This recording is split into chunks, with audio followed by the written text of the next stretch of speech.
The Steelhouse Lane Lockup opened in 1891. The first lockup matron was employed in 1895 to look after the female prisoners and take care of prisoner welfare needs. These were the first women in the Birmingham Police with operational responsibility, walking the same landings that we now walk at the museum. The uniform was originally a simple black dress with a white collar and cuffs.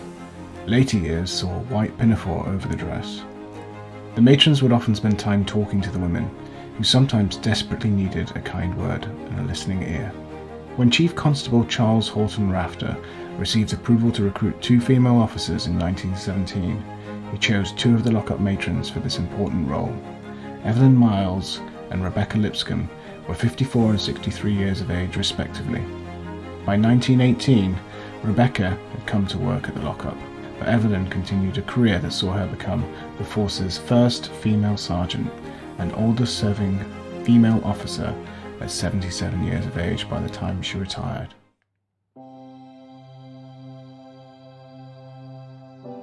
I joined the police in 1916 as a part-time matron, becoming an officer alongside Mrs. Lipscomb the following year.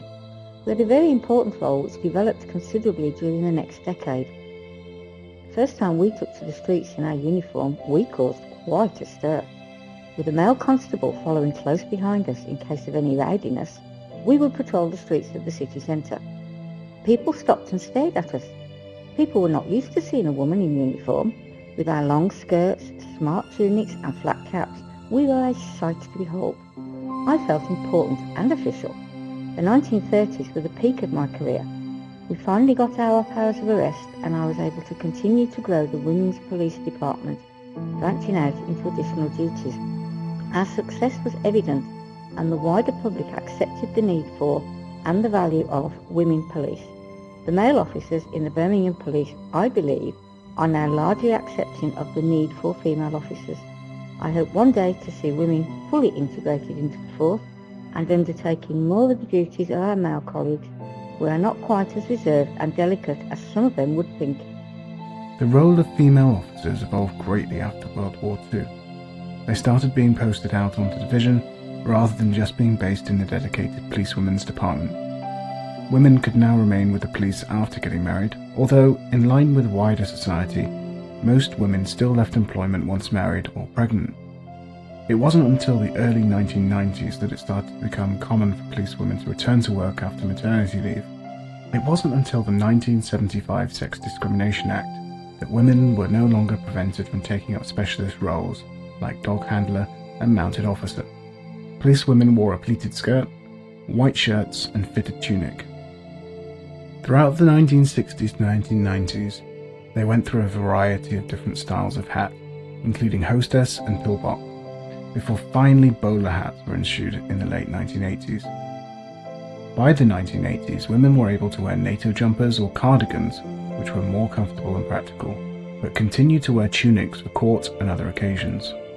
After a brief, failed trial of culottes during the 1990s, by the early 2000s, women were no longer issued with skirts and had completely switched over to trousers. Female officers were issued with a handbag and a small truncheon, which was often the subject of ridicule.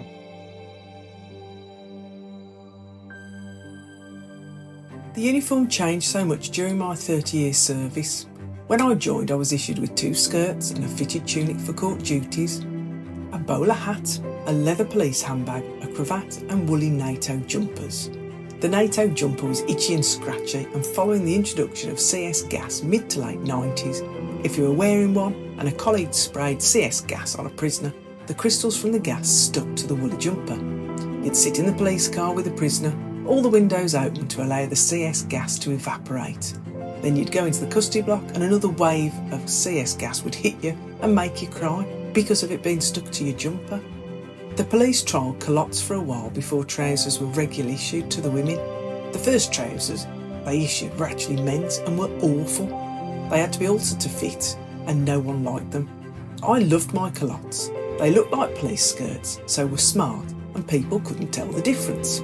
I had one comment when about to climb over a fence about flashing my knickers, but laughed and said, "Oh no, I won't. These are long shorts." Sometimes just being a woman in uniform helped diffuse situations. as we were the minority back then. You'd turn up to a fight between men, they'd look at you and be like, oh, it's just a couple of birds. You'd be able to talk to them, get them to calm down and move on without an arrest. I know the uniform is more practical nowadays, but it was a lot smarter back then. I loved my skirts and continued wearing them throughout my service, even when they weren't issued to frontline staff, as trousers had taken their place. Members of the public would often comment to me about how smart I looked, especially during remembrance parades, when I'd be there with my ball parade shoes and skirt. I felt smart at the time when we were all there to remember the fallen, and took a pride in my appearance. I was always taught that you hide behind your uniform, however scared you are of whatever the situation is, as you're a police officer and there to help. And my God, I hid behind it on numerous occasions.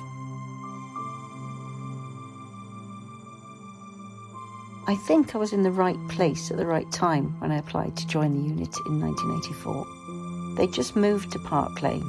They had brand new facilities, so couldn't really say they didn't have facilities for women anymore. I completed the course, but then had to go back to division because of the miners' strikes, and I actually transferred to the branch in 1985. One of the first things they asked me was could I provide my own uniform, because they had absolutely nothing for women.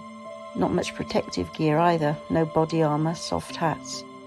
In your helmet and all your gear at a football match, once we were provided with said gear, no one knew if you were a man or a woman. A man put a hand on my knee and asked me for directions somewhere once. And when I answered, he was absolutely mortified. "Sorry, love," jumping back in horror.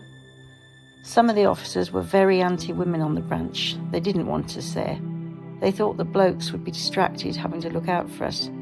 But I remember one of the ones who was most against us, after a particularly difficult football match, came up to me and Joe, who was the second one on the branch, and said he'd rather have had us by his side than half the other blokes on the unit.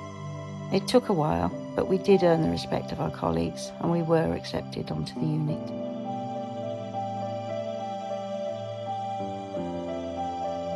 I joined West Midlands Police in the 1980s. Women were only allowed to do public order training from the early 1990s.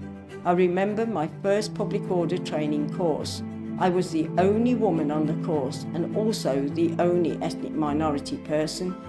I had a very high fitness level and was trained to run marathons. Subconsciously, I was aware that I had to prove myself and thrived on the challenge of stamina. It was only because I could keep up with everyone else that I was accepted by the team on that course.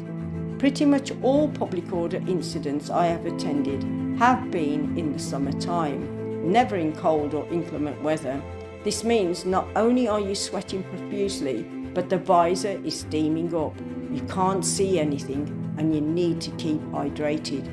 On public order training or even when deployed, the food provided was always heavy on carbs and more carbs, and often extremely limited variety for vegetarians back then. Wearing all 3 layers, starting with the jumpsuit, is a lot. None of it is comfortable, but you get used to it. Going to the toilet is quite an ordeal, and a mission as you need to build yourself up to undress and dress up, planning the time accordingly. You had to do a quick turnaround to avoid causing any delays in the training program. Although workplaces may use gender-neutral language, profess equality and establish unisex dress codes, the work itself is deeply rooted in historical deemed norms about who is expected to do these roles, and the police are no different. I reflect that even stab vests, for example, do not fit around female chest properly, reducing the protection offered. Changes that women go through too cannot be ignored. Periods, pregnancy, post-pregnancy, menopause, mastectomy.